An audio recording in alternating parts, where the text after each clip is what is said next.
Welcome to the Rerooted podcast with Francesca Maximé, trauma-sensitive mindfulness meditation teacher and poet. Together, we'll take a closer look at approaches to transforming trauma with insights from psychology, neuroscience, spirituality, social justice, and the creative arts. Join Francesca and her guests for an exploration of our shared connection and how we can cultivate greater compassion for ourselves and for others. If you'd like to support Francesca and the Rerooted podcast, please visit BeHereNowNetwork.com/Francesca. Hi, everyone. I'm Francesca Maximé, and welcome to the Rerooted podcast here on Ram Dass's Be Here Now Network. Just really inviting you into what is this experience as we continue to launch into fall of 2020 of being rooted in yourself, being rooted and tethered to the earth and to one another, given that we are still in the COVID pandemic and given the fact that we are very much still in the midst of the uprising that we see around us and all of what that means. And as we're coming on in the United States anyway, a very big and very important election. And all of what we're seeing is coming up in that, which includes a lot of issues around social location, race, politics, who has, who hasn't, who has access, who doesn't, the way in which different people are treated differently, often in ways that are legacies from systems that were set up many, many centuries ago that play out today in very real ways. And so because we sort of talk about things in the outer world a lot in the general news, for this podcast, what we're talking about is something that is very near and dear to me, which is what is happening in our inner world. And I've invited Dr. Ruth Lanius, MD, PhD, FRCP, the Harris Woodman Chair in Psyche and Soma, the Professor of Psychiatry, and the Director of the Posttraumatic Stress Disorder Research Unit at the University of Western Ontario to be with us today. She's established the Traumatic Stress Service and the Traumatic Stress Service Workplace Program, services that specialize in the treatment and the research of post-traumatic stress disorder and related comorbid disorders. And she currently holds the Harris Woodman Chair in Mind-Body Medicine at the School of Medicine and Dentistry at the University of Western Ontario. And I'll just say one more thing. Her research interests focus on studying the neurobiology of post-traumatic stress disorder and treatment outcome research, examining various pharmacological and psychotherapeutic methods. She's the author of, hundreds of published papers and chapters and books and all of that. And recently published a book, The Impact of Early Life Trauma on Health and Disease with Eric Vermeten and Claire Payne. Welcome, Dr. Lanius, Ruth. It's so nice to see you. Thank you for joining us on Rerooted. It's great to be here, Francesca. Thanks for having me. Yeah, it's a pleasure because, as I was sort of doing the intro, and again, there's a lot to unpack. One of the first things that we were talking about in the off-camera piece or the green room is, my question to you is, how does racialized trauma, what is racialized trauma? How does that live in the body from a person who has experienced racism from the outside, as someone who perhaps is light-skinned or white-skinned, what does that mean in terms of systems of oppression and all of these things? Because we can look at the history, which I do, but we also have to see what's actually happening inside. And you had a really interesting story about your experience with sort of first getting turned on to even looking at this. And perhaps that's something that we could start with that you might be able to share. Absolutely. Yeah, this was a few years ago. I was presenting at a conference and there was a workshop on racial trauma, which I attended. And it really opened my eyes to first the subjective experience of African Americans living in America, the history and the tremendous daily stressors they're exposed to. And I was really embarrassed that, I hadn't thought about this more. And I thought, my God, this is so important. And I tried to put myself into the shoes of somebody, who's just walking down the street. And this was an example given as sort of, a microaggression and a daily stressor. And the white person going to the other side of the street because they want to avoid the African American person. I thought, my God, living with that on a daily basis, it just must be so difficult. And I thought it's so important that we incorporate this into our understanding of trauma and in our study of trauma. Beautiful. Thank you. So that was a few years ago now. And I love what you're saying, because as someone who, many of my listeners know, I was a journalist for nearly 20 years. Then I got into more studying neuroscience and mindfulness and different things, and becoming a somatic psychotherapist. But that this idea of really interrogating trauma in the trauma models that are taught, I mean, interrogating racism and racial trauma within the trauma models hasn't really been unpacked very much, I don't think, as something that you're saying, like the cumulative effect of microaggressions, and how is that different from like shock trauma, like a car accident or something, or even relational trauma in a nuclear family that might be white. Absolutely. And I think one way I think about it is that a lot of the trauma survivors we work with have been exposed to chronic inescapable stress, right? This could be, emotional abuse, this could be physical abuse, this could be sexual abuse, but it's stress that you can't escape, right? And I think being an African American in the US, you're constantly being exposed to stress that you can't escape. Right. And I mean, it's shown that this can have, very large effects on both mental and physical health, right? Because of these chronic stressors. And of course, we know that there's differential responses to escapable versus inescapable stress. And I think those are also differential responses we need to think about here. So if the stressor is escapable, fight and flight response works really well, right? Because you flee or you fight, and that gets you somewhere. But if the stressor is non-escapable, the body has to adapt to this chronic inescapable stress, right? And often what we see there are intense symptoms of helplessness, hopelessness, chronic depression, and sort of these passive defensive responses, right? Where you just shut down. And I think often we see a mixture, right? We see that people have these chronic passive defensive responses, chronic symptoms of hopelessness, and sometimes then they revert to lashing out. And then often they go back into these chronic feelings of helplessness and hopelessness. Yeah. So it's almost this, I don't know, you tell me, is that more the dorsal vagal kind of shutdown? The polyvagal theory, those are familiar with Stephen Porges's work. That's really the basic life threat, having to just base level not die. Exactly.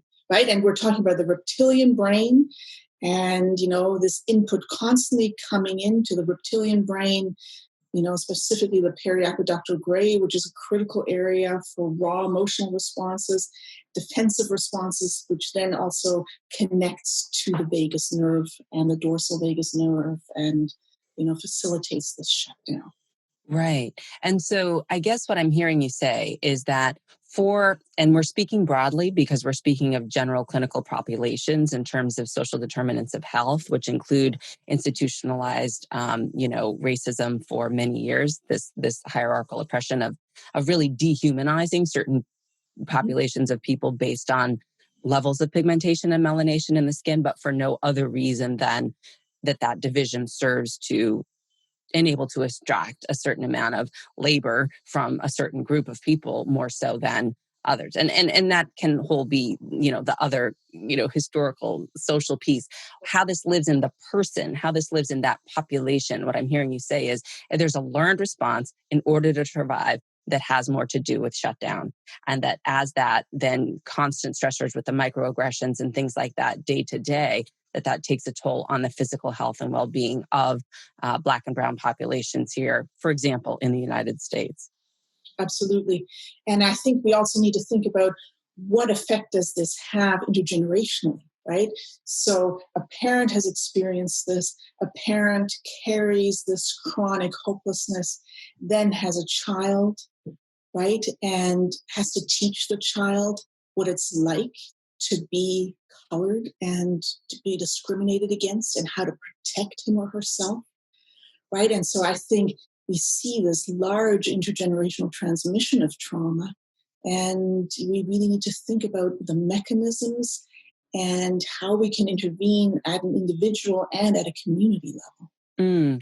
Can we talk more about that? Like what happens in the brain, first of all, like physiologically? You started to talk about it in populations that have been oppressed and marginalized. What's sort of happening cumulatively there that then would require perhaps a different kind of intervention? And when I say different, I mean, like you just say, like community, but also individual. Like what are the different ways in which clinicians can be more supportive?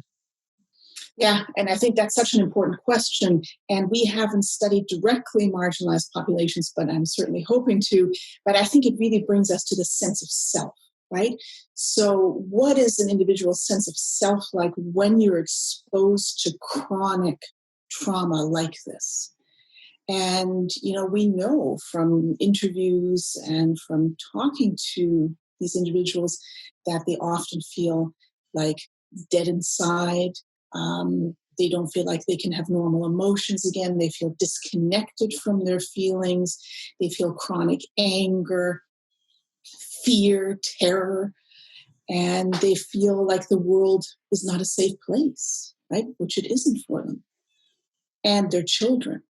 And so when we think about the sense of self, there's actually a neurobiological model of the sense of self now, and it's around the default mode network, which is sort of a resting state network of the brain. It's when our brain is in neutral, like our car is in neutral, when we're just sitting there engaging in self-reflective thought. And this network is critical for experiencing the past in the form of autobiographical memory. It's really important in allowing us to have a future, in allowing us to have an awareness of what we feel, and allowing us to have an embodied sense of ourselves. And we see, for example, that in childhood trauma, this network is very disrupted. That individuals with chronic childhood trauma and post-traumatic stress don't have connections to the part of the brain that helps us to have a future. They don't have connections to the part of the brain that helps us to know what we feel. And they don't have connections to the part of the brain that helps us to have an embodied sense of ourselves in space. And it really mimics the experience of the sense of self in these traumatized individuals. So I think there's really an urgent need to study this system just as an example in marginalized populations, because I would really predict that it has, similar difficulties. And then, what does that mean for the individual? What does that mean for treatment? One thing I neglected to say is that this system is also really important in helping us to read others' emotions, right? And to be with another, to be in a community. And so this system is also extremely important. And what does it mean, if this system is not completely online, for the individual, for the community, and for the intergenerational transmission of trauma? Right. The neurobiological system you're talking about. Yeah. And as you're talking, I know, you may very well be familiar with the work of Dr. Joy DeGruy on post-traumatic slave syndrome is the name of her book. But she talks about positive racial socialization. And she talks about the ways in which, I think she uses an example of at a bank, you're waiting in line. There's perhaps a white woman with her child who is running around the bank and it's not an issue. And, kids are kids. And then there's maybe a Black mother who's waiting in line and is with her children. And the Black daughter is 6 or 7 and wants to go play or find her or do something else there and is told, no, shush, stay here, or don't move, or stick with me, or whatever it is. And what that cumulatively does as what you're saying in terms of a sense of self, and also how is that even understood or explained, or what is that about? And to make that be like, yes, that's a real experience. And there's a reason why it's come up in terms of the intergenerational trauma piece, but also what does that do to a system if that keeps on happening to a child over time, even in present day? Yeah, and I think it teaches the child that the world is not a safe place. Right? And so what do we do, Ruth? Because honestly, I think for a lot of people, and I have a lot of Black and Indigenous and people of color as clients and also interracial clients, and I have Black men tell me, I never feel comfort. I am always anxious. My white wife doesn't understand what it's like for me to walk out on the street in any given day and worry about returning the rental moving van when I see a cop car in the parking lot across the street without you by my side as a white woman to somehow be a buffer, perhaps. What does this really mean or say about our society? What are we needing to sort of lean into or unpack here in terms of really understanding that people who have melanated bodies, because of a system of supremacy, not because of an inherent piece, but because of that system of supremacy, the intergenerational trauma piece is in the body, Yeah, but it's not inherent to that, meaning there's a repair that could be made over time. absolutely. Yeah, I think it's incredibly sad hearing those stories, right? And I think what we need education. And Nelson Mandela always said that, right? Education can change the world. So we really, I think, need to teach this in schools, or starting in kindergarten. This is what it's like, for individuals of color. And this is what we need to change, right? We need to create tremendous amount of respect, validation, and understanding what it has been like for these individuals for decades. Mm. Yeah. So this sense of self can be met relationally. I know you and I met in person when we were with Diana Foch's Advanced Experiential Dynamic Psychotherapy talk that you were giving in New York City a year ago, which or maybe I don't know when it was, but it wasn't that long ago, but it was certainly pre-pandemic. And, this idea of the relational field and the sense of self is so important to, I know, that model, and also to many trauma therapies, that sense of validation. Let me flip the script a little. We've been talking about populations of color. What happens to the population of white people when there are centuries of witnessing lynchings, witnessing beatings, witnessing the dehumanization? What's happening interpersonally, neurobiologically, brain-wise, in terms of, sort of what's happening within a body or a population that maybe is experiencing cognitive dissonance at a certain level, but at another level is very much participating in the dehumanization of another human being? Yeah. And I think, a lot of us are numb to this. And I think that's a horrible thing, right? This has happened over and over. And, people have numbed out to this. They have pushed it aside. They have avoided it. And, they've made excuses. And I think that's something we need to face, right? As the white population, where have we gone wrong? What can we do to repair this? And, really getting in touch with the history and, getting in touch with our emotions around this, right? And really asking us, what is making us afraid or hate somebody, that has a different skin color? It makes no sense, right?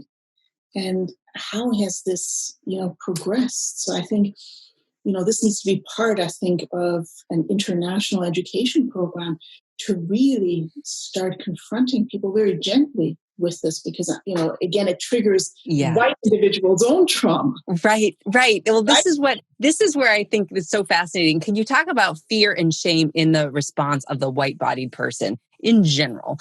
Because those are the things that I feel come up a lot, right? I'm afraid and I'm ashamed. Like, I don't want to talk about racial trauma, or I don't want to, deal with this issue because I either feel like I'm collapsed in shame around it because it somehow means that there's some story about me being a bad person or something, just because I'm inheriting a white body, which we're not saying. We're saying that based on the systems and based on your conditioning and your imprinting, that there may be a certain response there.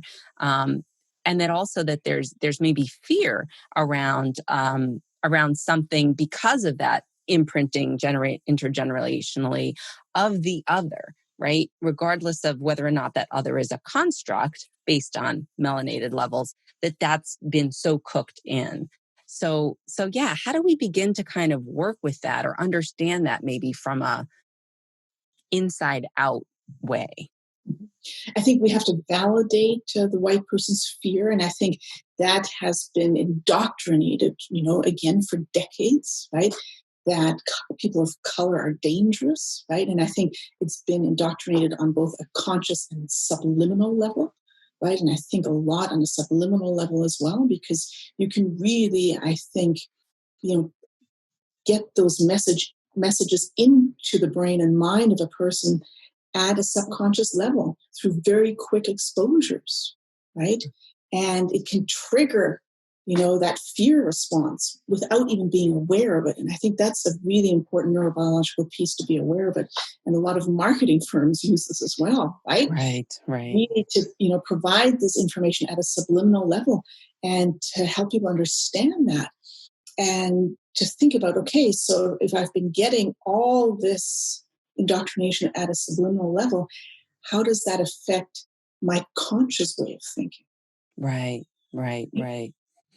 Yeah. And so how might you suggest that clinicians who are trying to address the totality of what's experienced today, I mean, it's always been experienced, but especially now, like how might a white clinician bring up issues of race or racial trauma or racialized trauma, for a white or a Black client? How does that even, where do we begin there for the clinician to maybe think about? I mean, clearly education is important and the understandings that you're talking about implicit bias and what's not conscious, but how can a clinician begin to move into a space where they do make it safer for folks to feel like a sense of self, even within the therapeutic encounter, is more available?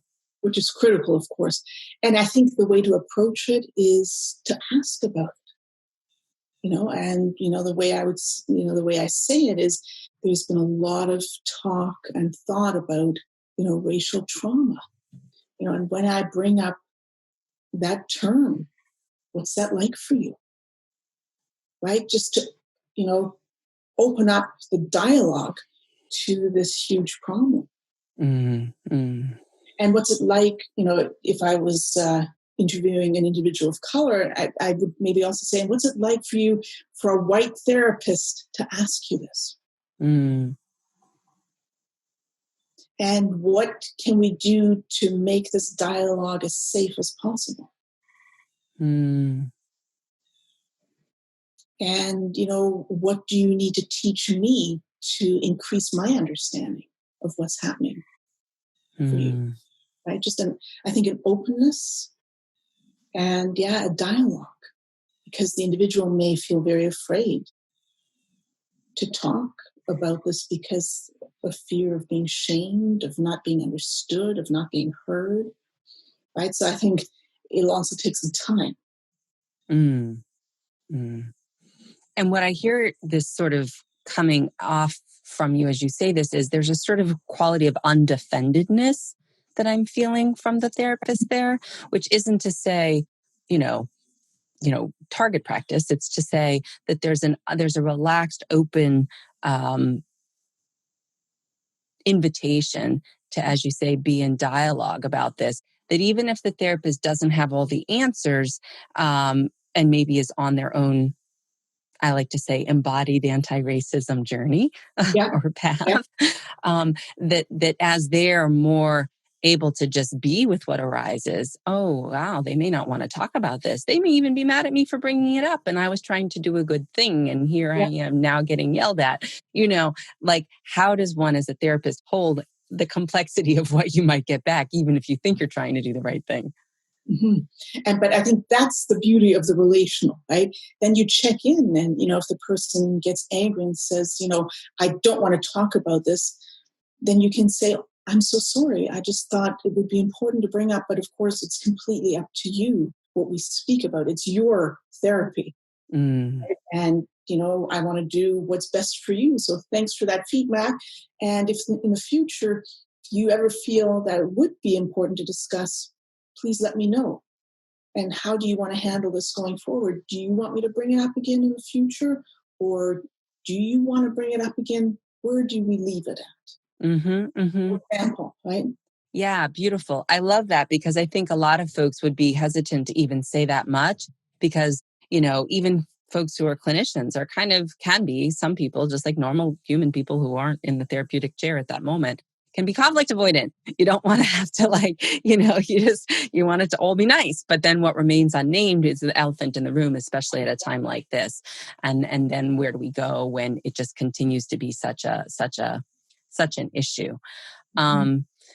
You talked a little bit about the periaqueductal gray. You talked a little bit about the ways in which we have the unconscious mind and the default mode network. And, in an ideal world, how are we as humans? How are we as people when we're available? We're in what we would call, again, using Stephen Porges, a ventral vagal state. I would like to think, as you and I sort of are now, sort of maybe curious, a little excited, perhaps a little bit activated at a certain level because it's a little bit of nerves, right? We're here together doing this thing, right? But at Yeah, the same time, yeah, it feels okay. Like, I don't feel like I'm under threat at this moment, right?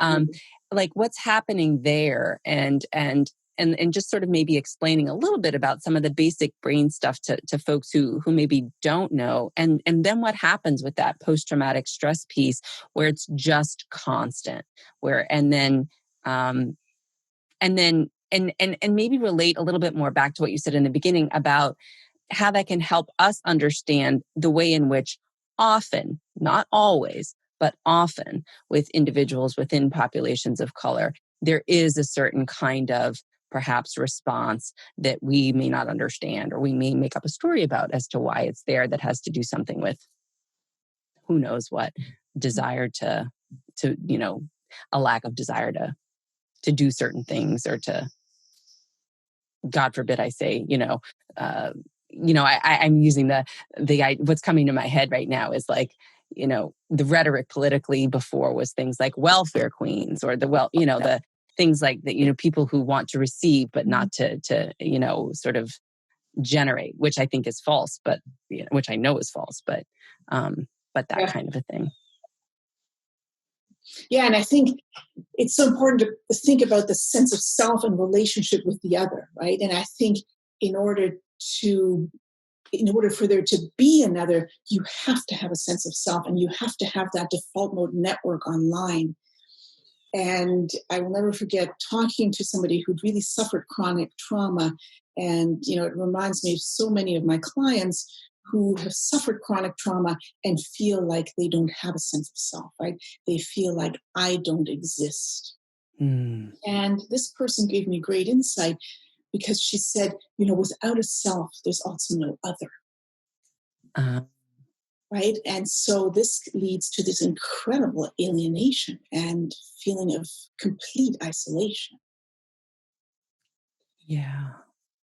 Without a And sense of self, there's no other. I'm just letting that land. Go on. Yeah. right. And, as you read some of the stories from African Americans, for example, I mean, they feel that total alienation and total sense of estrangement on a daily basis. Right. And so I think, given the situation, and, I would hypothesize that this default mode network isn't completely online. It's very difficult for there to be another in your life, right? And to use that relational piece, which is so important for us to feel a sense of belonging, right? Mm. Of, easing our distress when we're terrified, afraid, or sad. But this needs to be online, right? And I think that's something we really need to study to see, how does this work in chronic racial trauma, right? Mm. Yeah. And so you mentioned also earlier the sense of community as but being a place to, I think, heal also. Yeah. Can you talk a little bit more about that? Because clearly we're not living in villages of 150 as we once No. were. And so, now we're a completely different digital world also. But how can, even in this pandemic sort of setup, can a sense of community perhaps be supportive to healing? Yeah, and again, that's so critical, right? If the individual has the capacity to be in a community, right? And I would say the most traumatized individuals don't, Mm. which makes it even more difficult. difficult. But, many, of course, do. And I think being in a community gives you a feeling of a sense of belonging, which is so critical, right? And if you don't feel like you belong, that's an incredible, intense, painful feeling. So giving that feeling of belonging and giving that sense of being understood by others, right? And, getting others to be able to take the perspective of what shoes you're walking in, right? And showing empathy, showing compassion, and just being there, being seen, being heard, right? Mm-hmm. Just so important. Yeah. So I'm really hearing you say in so many different ways that having a sense of self is supportive to you, but is supportive to others. Absolutely. Right? Go ahead. And I think that's also at the root of the intergenerational transmission of trauma, right? If I don't have a sense of self, right? If I don't know what I feel, if I don't have a future, if I don't have the capacity to read the emotional state of another, my child is going to be affected, right? Because my ability to read, mentalize the child and have, the capacity to transmit this, there's a future, there's hope, that's going to be diminished, right? And so we then grow up together, with a feeling of hopelessness, disconnected from our feelings, and disconnected from the world. Mm-hmm. Right? Of course, not in all cases. Sure. And, as you're talking, I'm realizing that if we're talking about populations of color, and again, there's also this whole other piece around Indigenous populations, and I know you're in Canada, so I know that there's this whole other piece around genocide and of, there's the exploitation and there's the extraction of labor with Black American populations. There's the genocide of Indigenous and First Nations folks here and in Canada. And there's of course, the AAPI community also, and the Latinx community and the Chicano community. And, we could go on and on and on. I guess the point that we're sort of talking about here is about what happens in targeted populations, and more specifically based on the uprisings right now, talking about Black Americans and the intergenerational trauma there. So I just want to make that clear. Like, just clearly, there's a lot of populations that have experienced and can be worked with in different ways. But this piece around this sense of self and the relationality and the idea that this sense of community is only accessible for healing for people who have enough of a sense of self online to be able to access it. That's really poignant to me.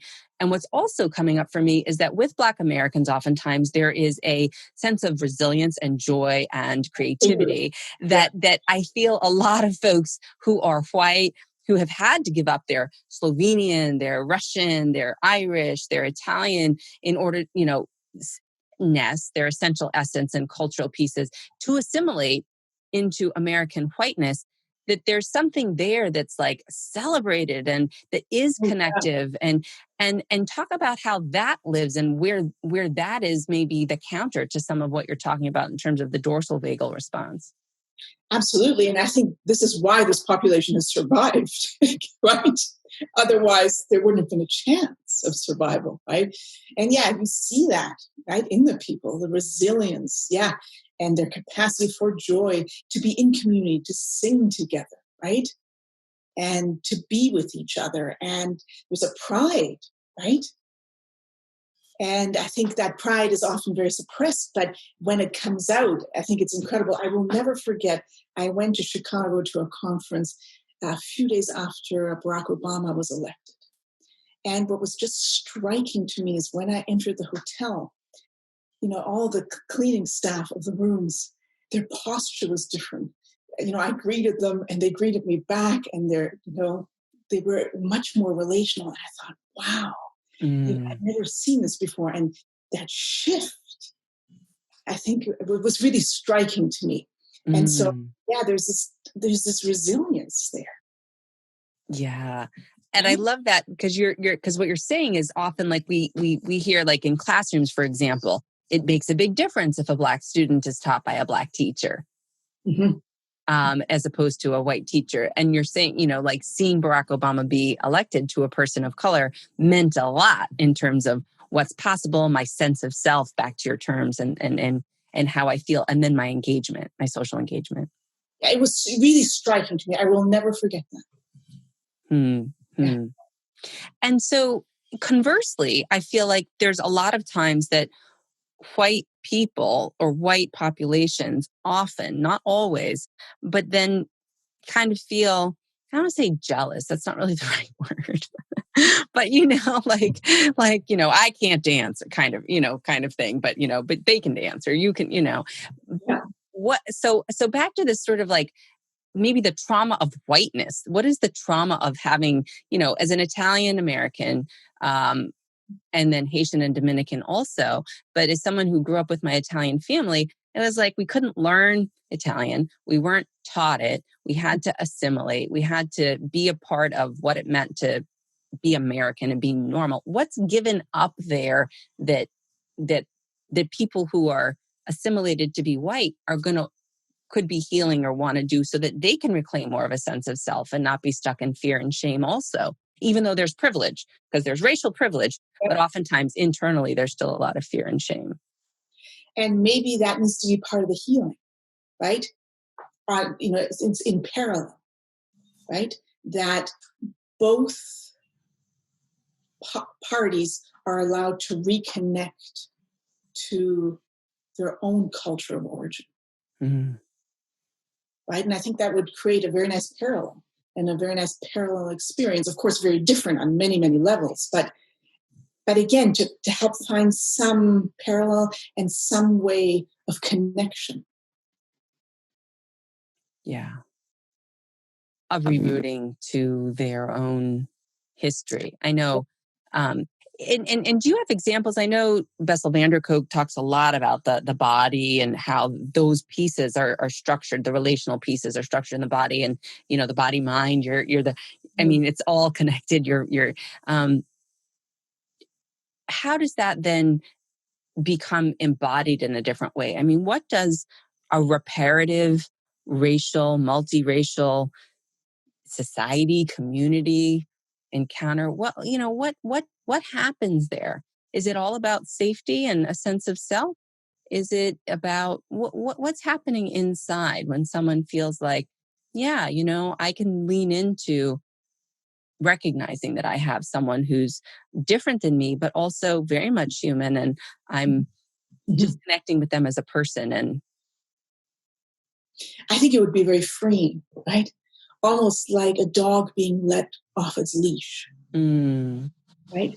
Allow more room for movement, for expression, for internal peace and peace in the community and world peace, right? Mm-hmm. I mean, this is really what we need in this world, right?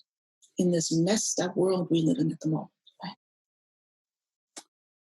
Well, in that way, how do we work within a system that very much is still structurally in many ways set up for division? Mm-hmm. Meaning that, like, how can we do the healing within the system that is set up that way? Do we find pockets? Do we pull away? Do we just turn off the news so that our nervous systems aren't fired up all the time? Do we find smaller connective ways to sort of calm ourselves? Absolutely. I think we find pockets, we find communities, we turn off the news, 90% of the time. Obviously, we get some news, but right? I mean, it's horrible, right? And it's so activating.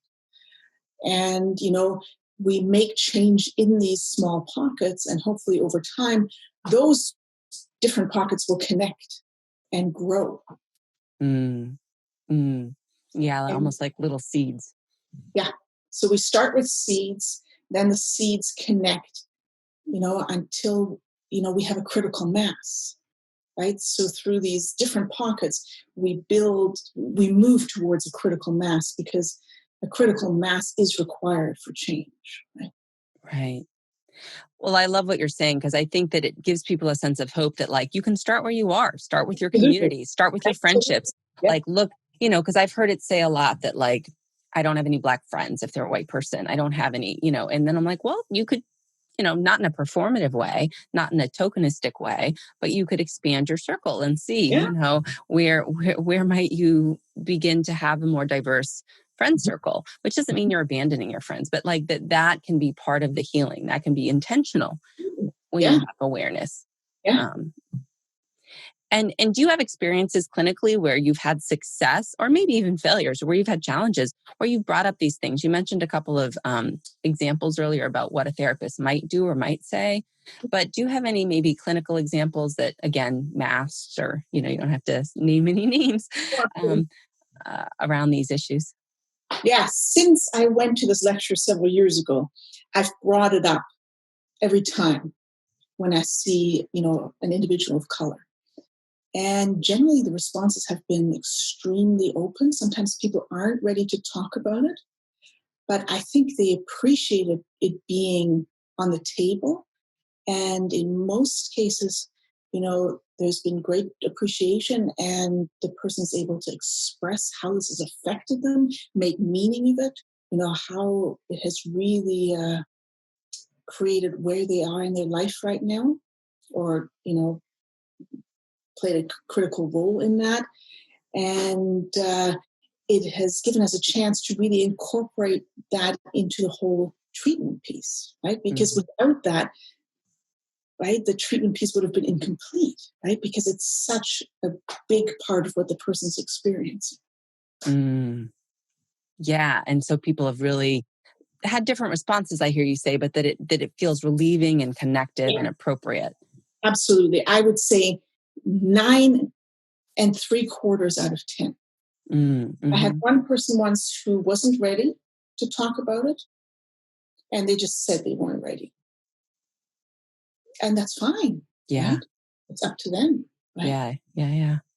Have you ever brought it up with folks who are white clients and sort of explored? I'm just curious, and unpacked, like, where, because oftentimes it won't be an issue for people who are white. They'll talk about an abusive parent. They'll talk about an alcoholic spouse. They'll talk about a sense of not worthiness. They'll talk about, but what is it like to maybe bring up a racial issue, or would it be helpful or not to say, I wonder if there's something there about that too, meaning the structure of oppression, the structure of white supremacist ideological thinking that plays out in terms of your own self-concept.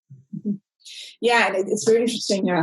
I talk about it with some military members, and because often they're triggered by, by the Muslim population, because, they've been to Afghanistan and to Iraq, and so that's a trigger for them. And often they feel very guilty, and they say to me, I'm not racist, but, I can't be in the room with another Muslim. And so we talk about, what that's like. We talk about, their guilt and, what it's like being triggered, and that this is a physiological response and how we can overcome that. And so the goal, once, we've processed some of that trauma, how we can help them move then to be in a room with a Muslim and, not feel that threat and feel okay and really connect on that human level. Yeah, that's so amazing. Can you tell me what's happening physiologically when that shift is happening, when that transformation is happening from I think fear to comfort? What we're really moving away from is, when you have that instant fear and terror, right? You see, somebody who's Muslim out of the corner of your eye, and it's that reptilian brain, which is innate and reflexive, right? So boom, you're not even consciously aware of it. Boom, you've got that reaction of fear, of hypervigilance. And I think as we bring online higher brain structures like the cortex that help us to stand back and reflect and no longer act reflexively, right? Once we're able to do that, right, through trauma processing, then we can say, oh, hey, this is just another human, just like me. Right. I'm not in Afghanistan, or I'm not in Iraq. I'm not going to be attacked. We're both here picking up lunch. Yeah. Right. No, Yeah. that mindful, it really is, I think, why one practices mindfulness, because you Yes. have an open place where you're looking at something with a bit of a bird's eye view and a little bit of distance. I really do say, I think a lot of people have a misinformation maybe about what the purpose of mindfulness is in a lot of ways, because it's not just to sort of sit in the Zen calm state and just be blissed out. It's this idea of being able to be with your experience, even if it is a trigger, and then not just have that fire off into a behavioral action that can then be negatively impactful to yourself or others. Yeah. And I think what's also critical to know is that in trauma, those brain connections often aren't developed yet. And so through therapy and through neuroplasticity, we need to bring those circuits online. So what's not connected? Can you just unpack that for a moment? Often that cortex, that prefrontal cortex that has that capacity to be reflective and mindful, that's often not online, especially, when we're reacting in such innate reflexive ways. Mm-hmm. And so we need to strengthen those connections, right? That, even if we're activated a little bit or triggered a little bit, that this part of the brain comes online as soon as possible to help us stand back, reflect, and really evaluate the situation from the present perspective. From today, not from the place of the trauma trigger. Yeah, because this part of the brain also is involved in helping us have a sense of time, right? A sense of now, which if this part of the brain is offline and we're just dealing at the reptilian level, we feel like we're back at the scene of the trauma, right? Which is a flashback response, which is timeless, right? So we're actually feeling like we're back at the scene of the trauma. So we don't have that sense of time, that sense of now, that sense of the present. Yeah. So what I really hear you saying, and I really want listeners to get this, because this is really what you're the expert in, is understanding that there is a part of the brain that when trauma is, I sort of like to think of trauma as a stopped process, and that there's a part of the brain there that doesn't get developed once that sort of obstacle, that blockade has been sort of put in there, that allows you to have, frankly, perspective or distance or whatnot. But that it's a physiological thing. And that when you say strengthening, you're saying strengthening the capacity to build up the muscle. Absolutely. Mm-hmm. Yeah. Of your neural networks that can be with the awareness of the traumatic trigger, and also rest in the today present moment okayness that isn't that. Is that right? Absolutely. Very well said, Francesca. You're the expert. I'm just kind of trying to follow your lead here. No, that's great. Yeah. Okay. And because I think that it's important, at least it's important for me to have clients. It's been helpful to me personally, but also I think for clients, like, listen, this is your physiology. These are the neurons that fire together, wire together. And we have to be aware of that. This is just how it goes. Because with your intention and intervention and some work, they can shift and be wired differently. And you do have a different experience. It's not so effortful. Absolutely. And I think that's also key to having hope to healing, right? Can you say more about that? Well, knowing that things can change, right, gives us hope, right? The client and the therapist, right? And I think that hope is so critical for change, right? There's nothing worse than going to see somebody and them telling you, well, you're a hopeless case, you'll never get better, right? That's a really toxic place to start from, right? But to have hope and to know that the brain is very malleable and that it can change, right, through good treatment. I think it's really important, right? Beautiful. I love that. And I think that maybe is a good place to end on for today, unless there's more that you want to say, because I feel like a lot of people think I've had clients say to me, I'm broken. I feel broken. And then I give them the kintsugi bowls, the Japanese bowls with the gold glue in between. And, Yeah. I say, well, this is more valuable now because it had shattered and now it's pieced back together in this unique way. Yeah. And often treatment is really about the rebirth of the self, right? If individuals have never had a self, for the first time throughout treatment, they're going to develop a sense of self, right? Mm. And I hear you saying that good treatment, meaning the good therapeutic alliance, the good relationship with someone, and it may or may not always be a therapist. Sometimes it can be a super great partner or friend, or Absolutely, yeah. but that really is helpful to shifting. But that the bottom line we want to leave folks with, at least I do for today, is that there is a way to change this limbically, neurologically, and within your own way if we strengthen a different part of our brains through awareness. Absolutely. All right, Dr. Ruth Lanius, Harris Woodman Chair in Psyche and Soma. She is at the University of Western Ontario, and just a brilliant woman and professional contributor to the field of trauma healing. And I just want to say thank you so much for appearing on Rerooted. Always good to see you. Thanks, Francesca. It was a pleasure to be with you. All right, take care.